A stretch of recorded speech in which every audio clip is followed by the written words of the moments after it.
Hello everybody. Welcome. Welcome to the channel. Welcome.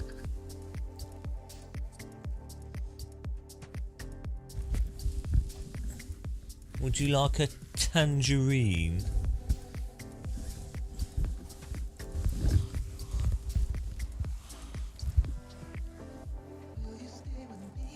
I would like a tangerine, please.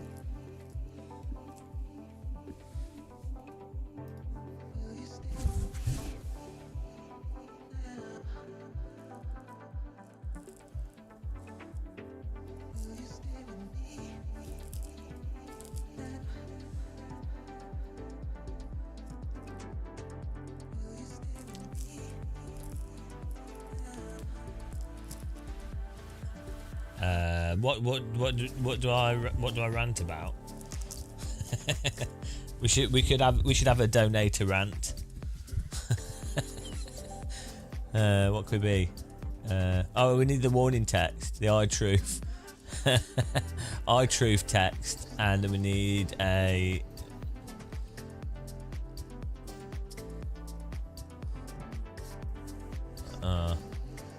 No rants at the moment.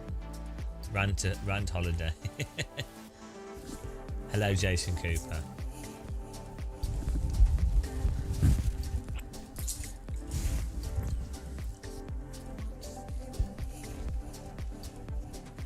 Apparently, there's a new version of Marvin's.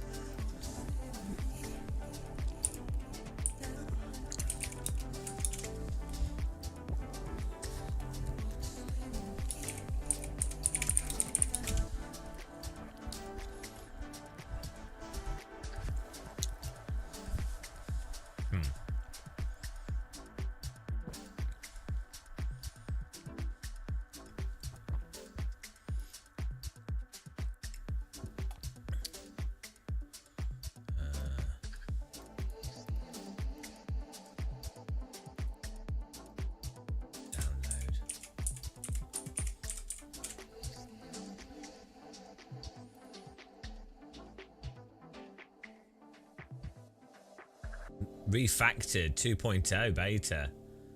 I'm actively working on version 2.0, which is next evolutionary step and features.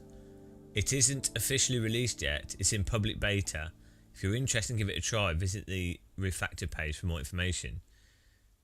You can have both Mirror Classic and Mirror Refactored installed side by side and run whichever one you want. They won't interfere with each other. They're completely separate apps. So what's the difference? Not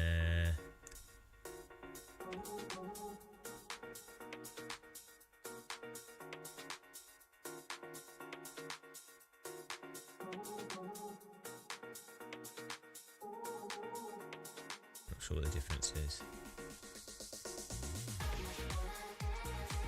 We download it.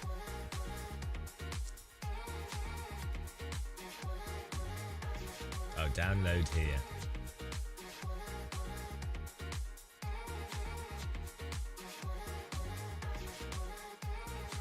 Okay, well, we can do a race first. Ben S. Morning, I realised Gamer Muscle's so beautiful. I know. I don't have NVIDIA low latency enabled on Ace last night. It shouldn't have. It could have been stained. Yeah, probably the drugs. Shouldn't make too much difference. So what low latency does is it's very similar to putting G-Sync. If you put G-Sync on and you put V-Sync on and you put a frame limiter on. So basically what the idea of it is,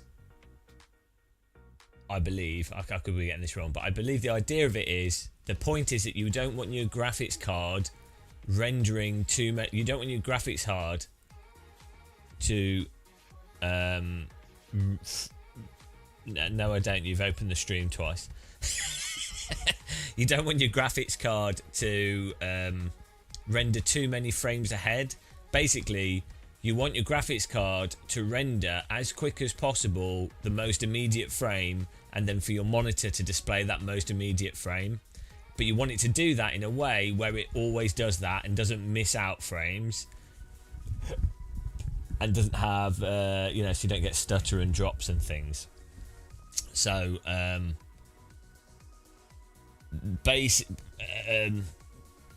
that's basically the objective of that. Okay, well, I'm not sure if it works the same without G-Sync. Maybe it might be that it just doesn't then try to render too many preemptive frames. It will just try to render as many frames as possible. But yeah, I'm not sure if it makes. I'd have to check. I'd have to Google, because this stuff gets very confusing. What makes it even more confusing is what makes it more confusing is that V-Sync doesn't work like V-Sync when you turn G-Sync on. It literally works differently, but it's the same setting.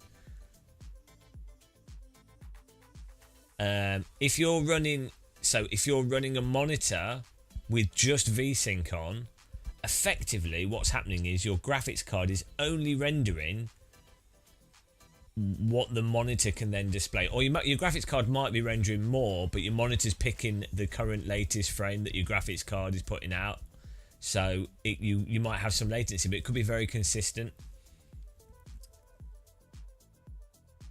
No, so V-Sync isn't the worst. It's not good or bad. It just works in a specific way. Hello, Final Account. Hello, Peter. The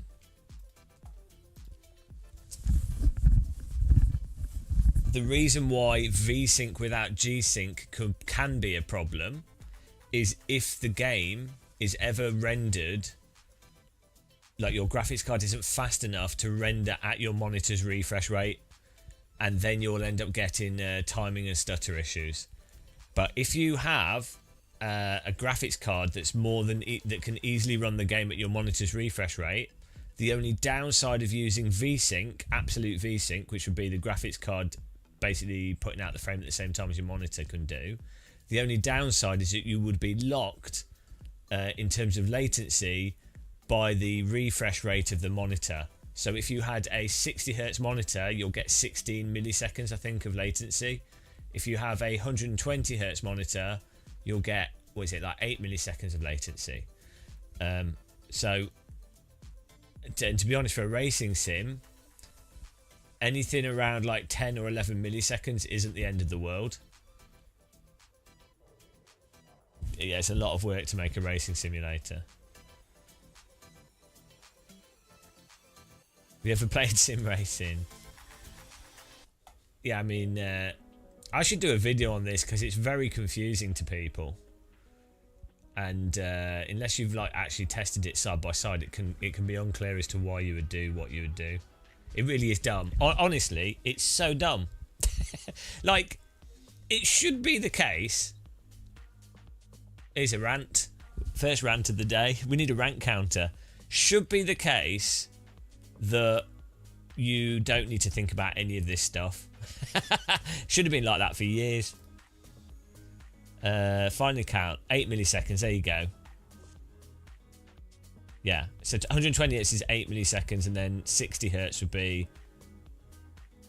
Important to note, if you have a 144 Hz monitor, but 120 Hz unlocked, yet computer is struggling, you get more latency. Exactly, yeah. Yeah, that's the other thing that's confusing. Yeah, you could have a 140 Hz monitor, and the monitor's unlocked, but your game's running at 120 Hz. That's just the frame rate you can generate. And then, even though the monitor's unlocked, and even though the graphics card's unlocked, it can't actually. It's trying to render more frames than it needs to, but the frames are being rendered, but they're being displayed at a higher latency. It doesn't make any sense, honestly. It's insane.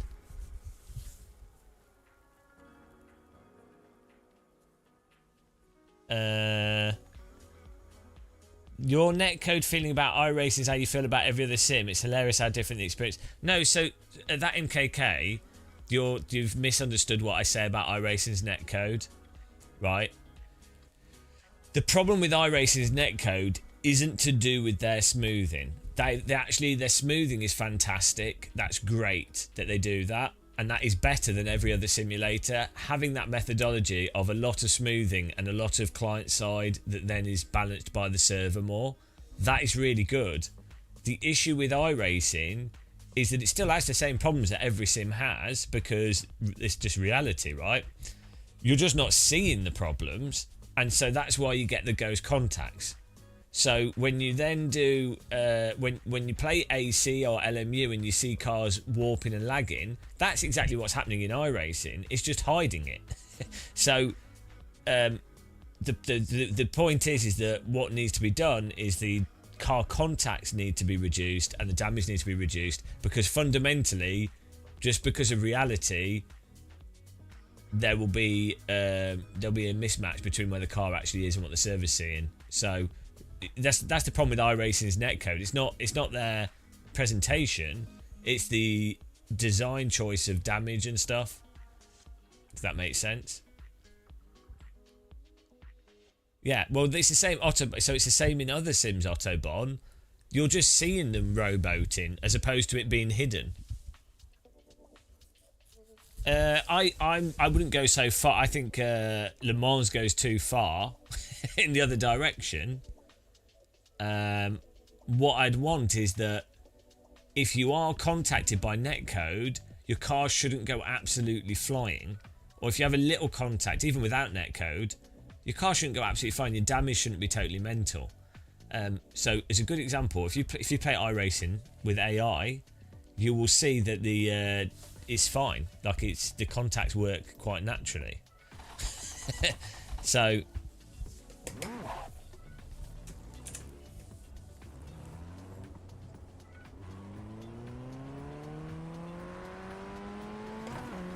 yeah, I've just explained that ACC and Le Mans don't have the network smoothing, but they have much better car contact approach.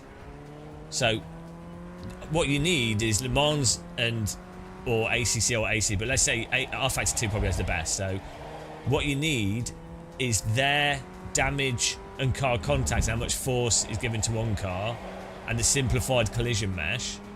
You need that combined with iRacing smoothing, and then there you go. Then you would have the ultimate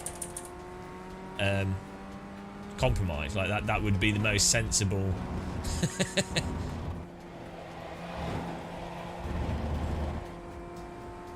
Well, you should play Wreckfest. That has better netcode than everything.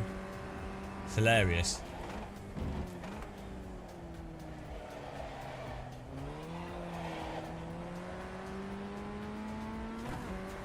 Yeah, the problem with Ace at the moment is the tyres don't have like a balanced slip. So you have to drive everything like a robot.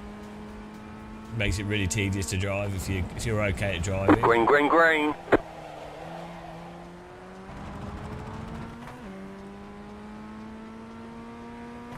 Okay, here comes your first timed lap.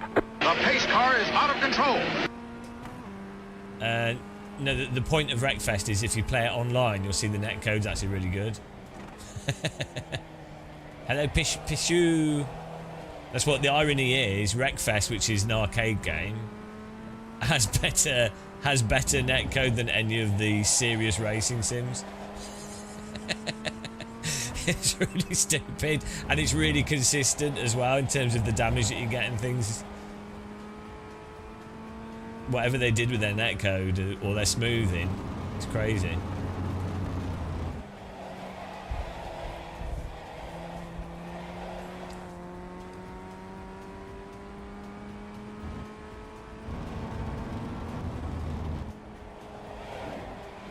You're over the limit all the time. Yeah. You should be driving on the limit and sometimes going over it. Like this. This is how you should drive. It's actually, you got that corner. That's how you take that corner. Good move, I say.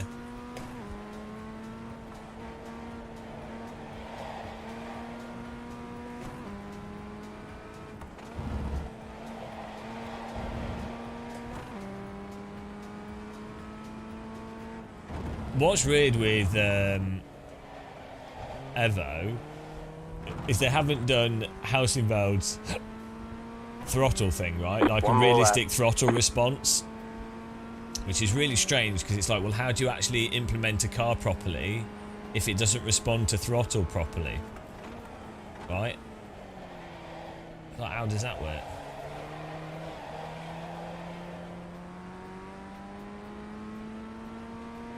I need to tweak my force feedback settings here. I've totally forgotten how to drive this. iRacing is super weird. I was doing more testing to work out exactly. I really wanted to work out exactly what it is that makes iRacing so unrealistic to drive, and it's not just that you can't cross over slip, or that the tyres get stuck over the limit. It's like so in a real car, when you go into slip, the car's trying to push you back into grip. That's how tyres are designed to work, right? Because otherwise it'd be very dangerous. Only when the conditions are like wrong, or the tyres are worn out. So. Okay, well you can't use that curb. Yeah, so the sensation in Race Room, Live for Speed, AC 1, Automobilista 1, it's the sensation of you feeling like you need to push into the tyres. That's real cars as well, like go-karts, right? I was trying to work out, why is it that iRacing, you have to drive everything preemptively? Why do you not have that sensation of pushing onto the tyres, right? And what it is, it's that if the tyres try to go back into grip faster, that means you as a driver have to more actively push them out of the grip, right? And that's why iRacing feels so broken to drive, and is because you don't it keeps going over the grip. The tyres push into slip generally within a time frame. They push into slip, not into grip. They push into grip, but very, very slowly. It's really drawn out. So by the time it actually would push into grip, you'd already finished a corner, basically. So it's all, like, it needs to happen twice as fast. Like the tyres need to spring back in like twice as fast. Hello, Mark Gaming. You can do go on the centrifugal track and go in circles, and you can hold, like, what you'll notice is you can do, like, get the back out and hold it, similar to AC1 and probably other sims, right? In a sense, you can hold it, it'll sort of oscillate in and out of slip, right? But it's so drawn out. It's like really sloppy. It's like the back goes out really slowly and comes back, and it's like half the speed at which it should return. So that means the slip that you'd get through corners on a track is like that. Which means that's why all the tight corners, you can't do really tight drifts in iRacing, because the slip doesn't come back fast enough for the radius of the corner. But weirdly, the tyres, when not in slip, actually have similar grip levels to the other simulators, so it gives you a false impression of the scale of the grip. Yeah, and yeah, so if the fronts wash out, they wash out for ages, by which point you've missed the corner. Whereas it's normal for front tyres to wash out, but they will come back faster when you do wash out into understeer, which then gives you more options through the corner. So, yeah, the problem is, so I've identified exactly what's going on here. The difficulty is, I could say all this and someone will just go, oh, you don't know what you're talking about. And you can show it in video, but it's not... I mean, I guess you could show it in telemetry what exactly is going on. The estimated SOF is 1,900. I don't know what you've never understood AC for some reason. Green, green, green. Have you been around a racetrack in a road car? Because I have. You can absolutely plough through understeer like an idiot. Right side. You're on the left. 3 wide. Hold your line. Car right. 2 wide. Clear. Because, like, Car right. It's absurd what you can do with road tyres in real Stay life. Wait, does anyone know how I get this fucking pole up? Still there, hold your line. Clear on the right. Stay on the left. Stay on the left. Well, what do you mean? Yeah, it doesn't mean that you have to plough, but Still like the grip returns really quickly. So Keep to the left. AC will kind of slop. I've not Still driven a there. sim that's closer to AC for understeer, but like I don't know why you'd be understeering anyway into a corner. Clear on the right. In like Car right. a really common thing that people Clear do on the right. in AC is they go into a corner too hot and then they blame the sim for being understeery. It's like, well, that happens in every sim. Yeah, well, with slicks, if you're in a race car, you would have set the car up to be pointy or oversteery. So, you know, you're also going to, presumably, if you're driving There's a an race infinite car, ahead. Go left. Go left. if you're driving a Car on race your car, left. Still there. you Clear on the left. Left side. should know how to drive, right? So that you're not Clear on going the into a left. corner and understeering massively. Super Car on appreciate your that, left. man. Clear. No, when it's cold, the car will generally, the car You're will off the understeer. track, man. but you can feel it. Join and just kill me like that, dude. No, it's effed up for like one lap and a bit. Like What are you doing, man? you're probably just shit driving. All the people I know that are really good drivers, they're driving within half a lap, and they're driving fine. They don't spin out or anything. I'm not saying I'd be a good driver, but like, so I know lots of good real-world drivers. None of them have trouble on cold tyres. It's always like the total noobs that have trouble on cold slick tyres, or people that are like shitting a brick because it's I've had this they're pole on front. stressed for the race, or the conditions are like random or something, you know. Well, that in KK AC is a lot closer. But I mean, it doesn't matter, does it? Because you would have you'd warm your tyres up. Warm your tyres up after a lap or two, or they've got blankets on them. Who cares?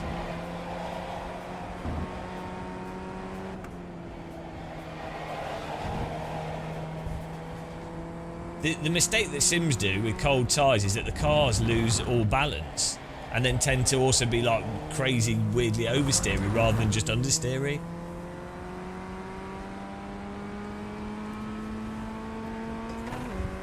Don't know what that's about.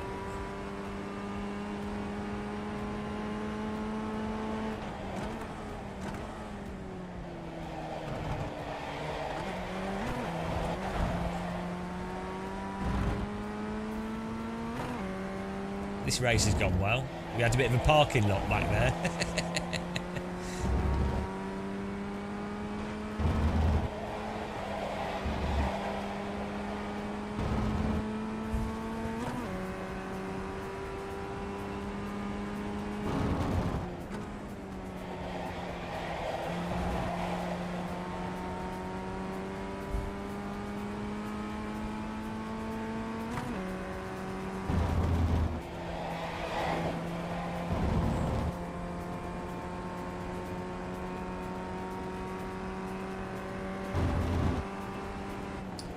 Look, MMK, I know fast rear-wheel drivers that own race cars, run teams, and people that are very good drivers.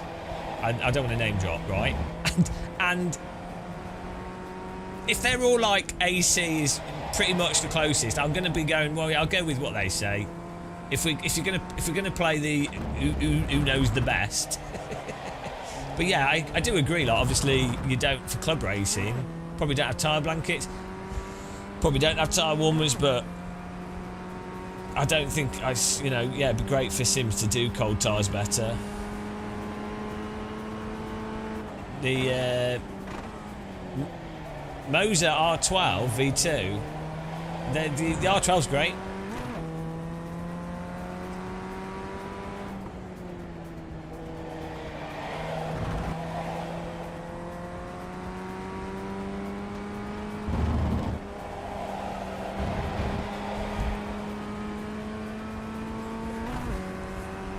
yeah, I'm not sure why No Sim does cold tires right, as far as I can tell.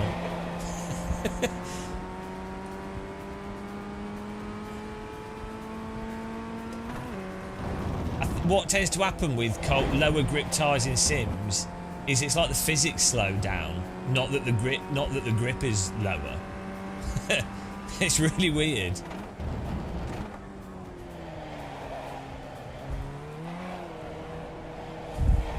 Are you kidding? Like, are you actually insane? How do you even do that? And your car's fine. That really makes sense. Right, like, what is that? It's so mental. Every time we play iRacing, guys. What are you supposed to do? Like, what?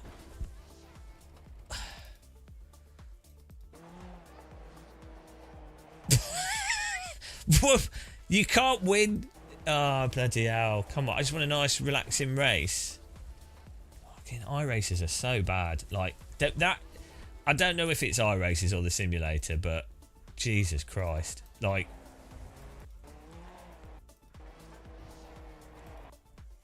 why would you not just stay on your brake? Presumably you can see that there's a car coming as well, so...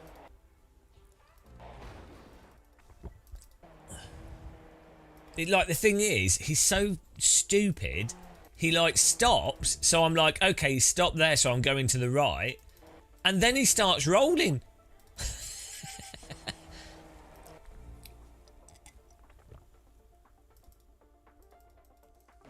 There's no way to avoid it.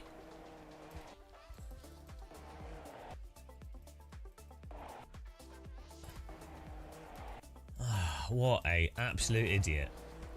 And his car's fine. And his car's totally fine. Yeah, it's a good takedown. It made it impossible for me to know where he was going to go. What do you mean less gas pedal? We come around the corner on the brakes. You still have to not spin. Oh, he needs to be not on the... He needs to be on his brakes. I mean, look at this as well. Ah, dear.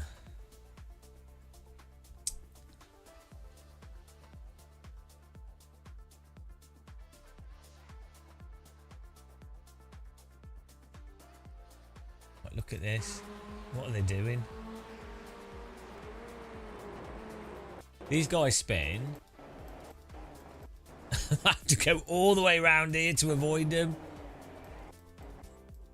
I could have actually stayed on the track. This is one of those situations where actually triple screen would have helped me. Or VR headset would have helped. It looked like they were blocked on the track here, on the actual track.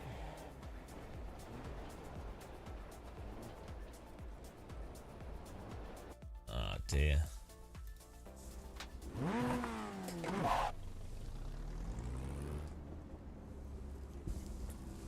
We can finish the race at least. What a mess. Yeah, it doesn't make sense to nitpick physics with iRacing when the grip is just so, like, it's so shit. The physics at the time model's so bad. There's no point nitpicking it. Like, they have so much to do.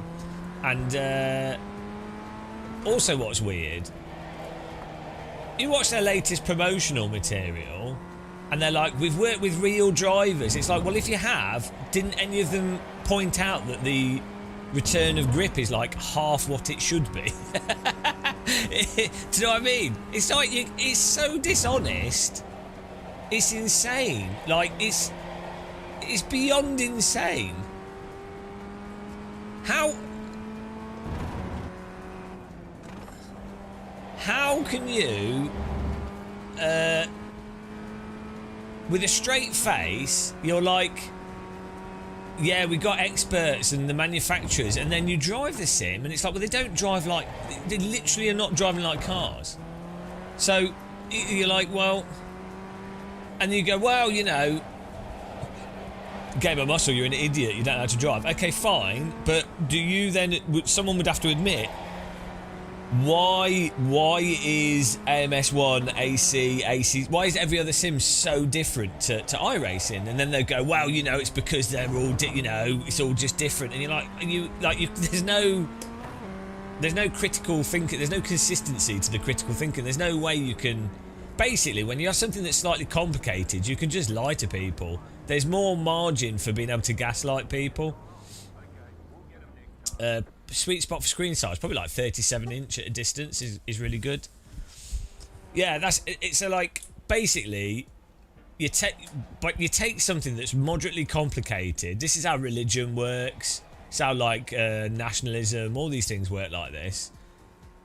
You have something that's moderately complicated, and that gives you freedom to gaslight people, because people can't hold a certain number of ideas in their head. So anytime someone gives a very good critical point as to why something is incorrect, the person goes, they just jump to another thing, and they jump to another thing. Like how Jordan Peterson talks. He never actually just jumps to another thing, and then straw mans, and then whatever. So, which is a lot easier to do with a complicated thing than a simple thing. So, like, if you add Super Mario, and the character isn't jumping very high, and that's affecting how easy it is to jump over gaps, someone could go, yeah, Super Mario doesn't jump very high, and the other person would be like, oh, well, yeah, I mean, like, you couldn't, it'd be so obvious that it's not jumping high.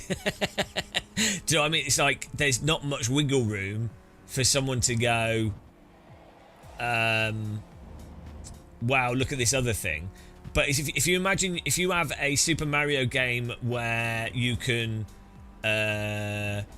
you have sort of a physics-based jumping, and maybe you can, like, glide the character a bit, well, already you can then go, well, it's a skill issue. You're not jumping correctly. Actually, these people don't have a problem. Or what you need to do is you need to double jump at this correct timing, and that's, whether or not they're true or not, or right or wrong. It just, the more complexity you have to something, the more you can. It's a gish galloping.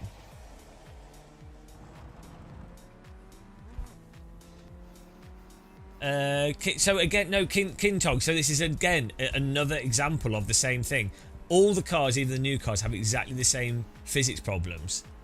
And now what's happened is you have them going, oh, we've got the new tyres on these cars, which they've lied and told people have fixed the underlying issue where they haven't. It's a total lie. And and then, so now it's like whenever someone says something critical, they go, well, is it the new car or the old car? And so then by the time you've explained, actually, no, it's the same, and they go, well, no, I saw James Baldwin said this is better. There's no, then you've already gone 3 levels into a conversation, at which point anybody that would potentially care no longer cares anymore. So it's a perfect Gish Gallop defence.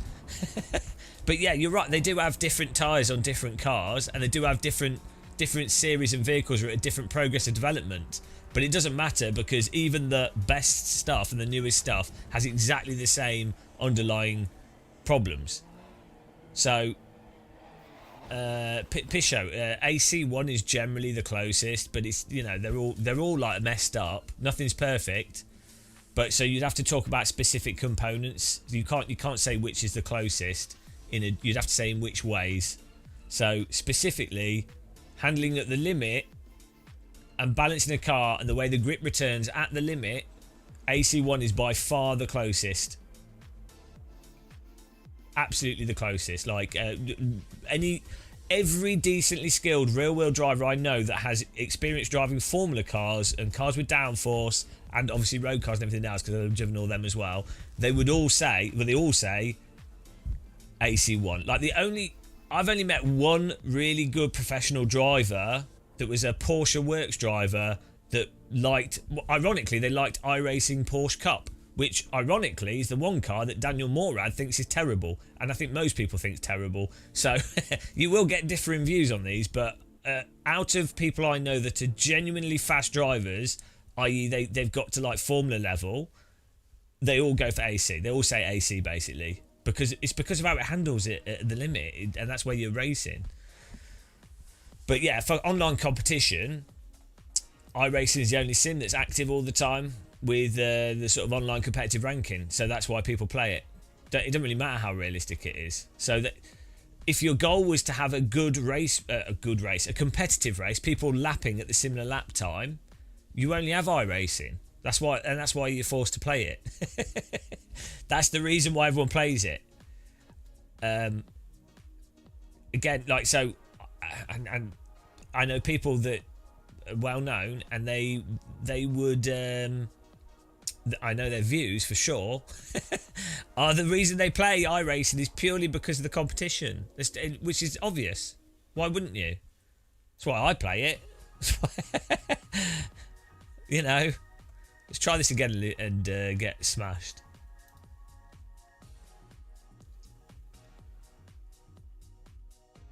The tracks are great in iRacing. Yeah, really good quality tracks. The car models and stuff are fantastic as well, and the audio is great. Camera settings great. It's comfortable. I get motion sick in stuff like in other sims. I don't in AC, but in AMS2, Richard Burns Rally. Not too bad in LMU, but the camera settings and stuff are really good in iRacing. And ironically, because the tyres have very like sloppy slip behaviour, that's actually more comfortable for motion sickness. LFM's pretty dead, and the competition's just not as high. So LFM's okay, but yeah. I mean, you know, you have to try and focus on the positives.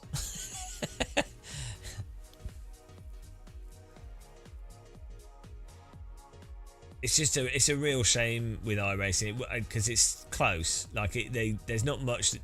If everyone was honest about it, I think it might pressure them to actually make the cars drive like cars.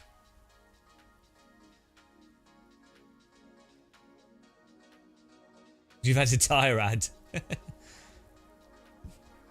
Yeah, it's all suffering, really. Yeah, the only thing that bugs me is I don't really care which is more or less realistic ultimately, or what people are having fun with. That's up to them. What I have a problem with lying and dishonesty, and you know, the truth I think matters, and I feel like that's important to life in general with anything. Obviously for Sims it doesn't really matter. Thanks for following. For Sims it doesn't really matter, it doesn't really affect anything, so you know, it's a fun thing to have a stupid conversation about.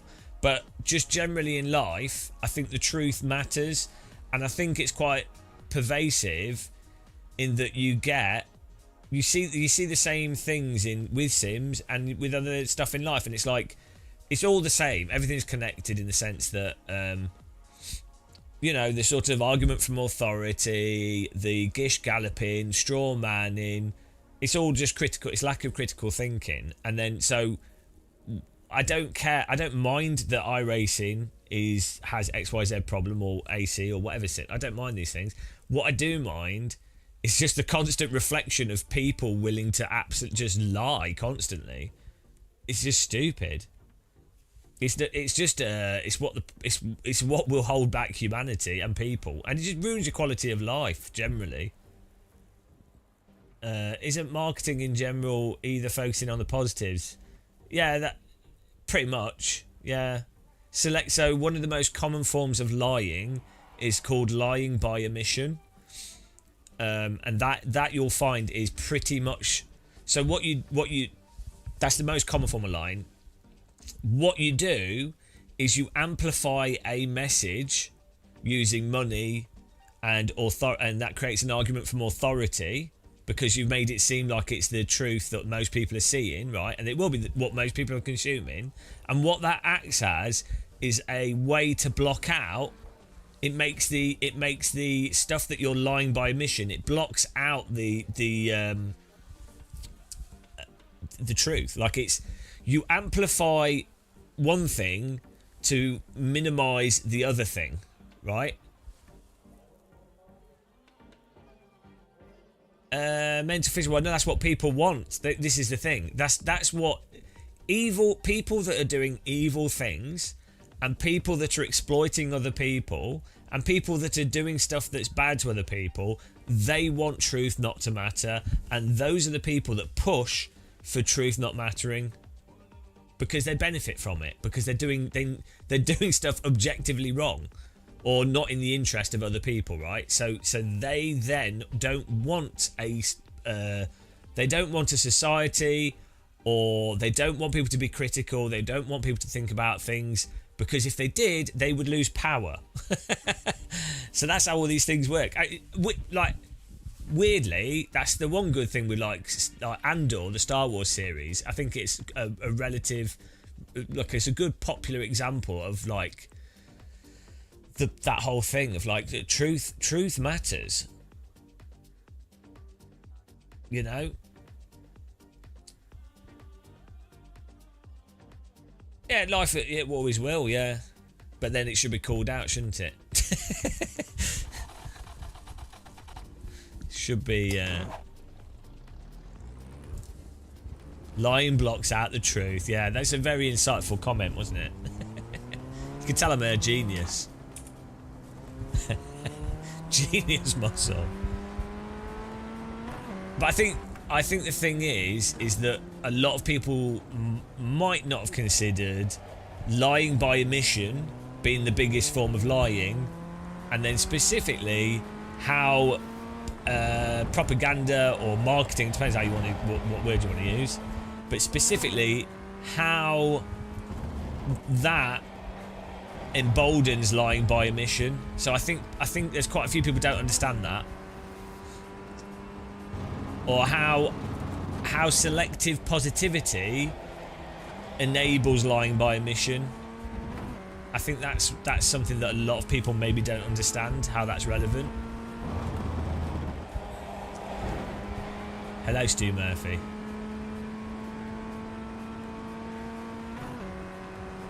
What's hilarious is you have people clearly being manipulated to do stuff that's absolutely, to support stuff that's absolutely categorically against their interests, and they fall for it over and over again. And it's I think fundamentally it is a lack of critical thinking. Critical thinking is a different thing. So it's really interesting how you see people supporting stuff that's so against their own interests, and they're completely blind to how it's against their interests. It's bizarre. Can you find it? Nobody can find it. Ah, dear. We're just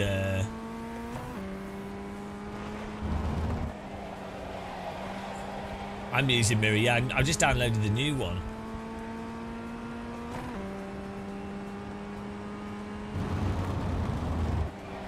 Well, you know how it works, Days of Blunder. So you either have neoliberals in power that represent an incumbent group of billionaires, right? That maybe that's not the worst, but pretty bad. Still marginalising people, still stealing all the wealth. Or you have outright sort of like far right fascist type stuff, right? And what happens is the neoliberals would rather have a fascist opposition, because they feel like we can beat that opposition because, you know, well, people have learnt the lessons of the past. You know, they don't take it seriously or whatever. And so they would rather have that than potentially having a further left-wing opposition, or a further, not even left-wing, but like a further humanist opposition, right? That isn't part of the neoliberals. So the neoliberals end up, this has happened so many times through history, they end up creating the environment that causes this sort of ultra far-right mega nationalist movements, right? And then, so there'll be loads of moderate people that are like either left wing, right wing, or whatever, just normal people that just want a normal life that get screwed by this, and it happens over and over again. And yeah, well, there you go. It's just it'll just keep happening.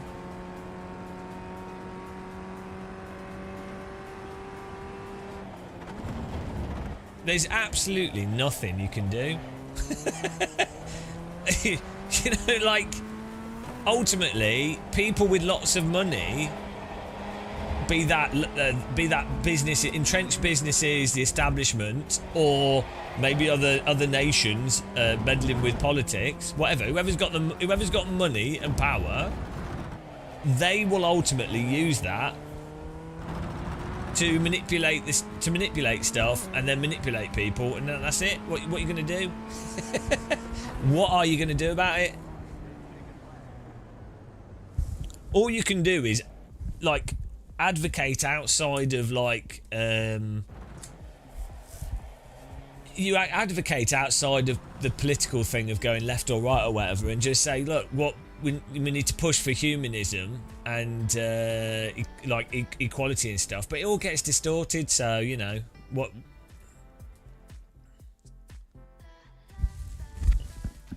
Yeah, it's just how it is. I think that's the only way you can combat people that aren't ultimately the way that people try to divide humans is by trying to amplify the differences, or try to leverage racism and tribalism and what have you. And so the best counter to that is to actually promote like unity between people, or similarity, or like humanism, right? Because you can't really argue against it, because people actually do like each other. It's easier. It's just easier. It's not like, oh, let's all be hippies. It's like, this is easier. It's easier to get along with someone than it is to fight them, generally. And most people are quite nice, so...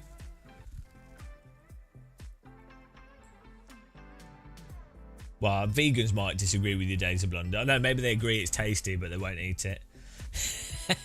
It's so tasty, but we can't have it. Thanks for subscribing. Hello, Matt. My bro. Yeah, so you see, like, it's really obvious. If you look for someone that's trying to sow division, right? It doesn't matter. There could be left wing, right wing. Doesn't matter. Look for people that are trying to sow division between other people. They're evil. They're the bad people. Like, it's that simple. It's nothing to do with, like, you have religious people, you have non-religious people, you have I say people that are more conservative or more whatever. The ones that are pro, like, community and pro humanity are good people. People that aren't pro humanity and pro division are bad people. It's that simple. You either join the club of treating all humans as humans, or you can, or that's it. Goodbye.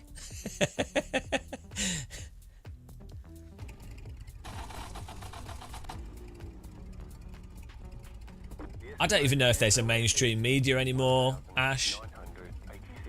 To be honest, I don't know what you mean by mainstream media as well.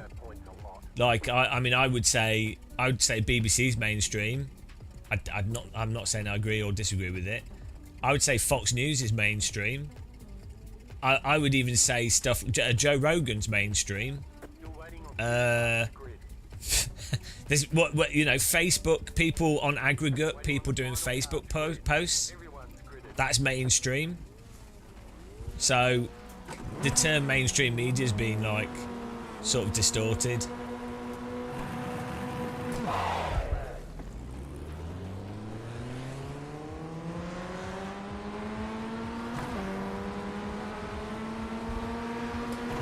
Well, greed's not necessarily a bad thing, and actually,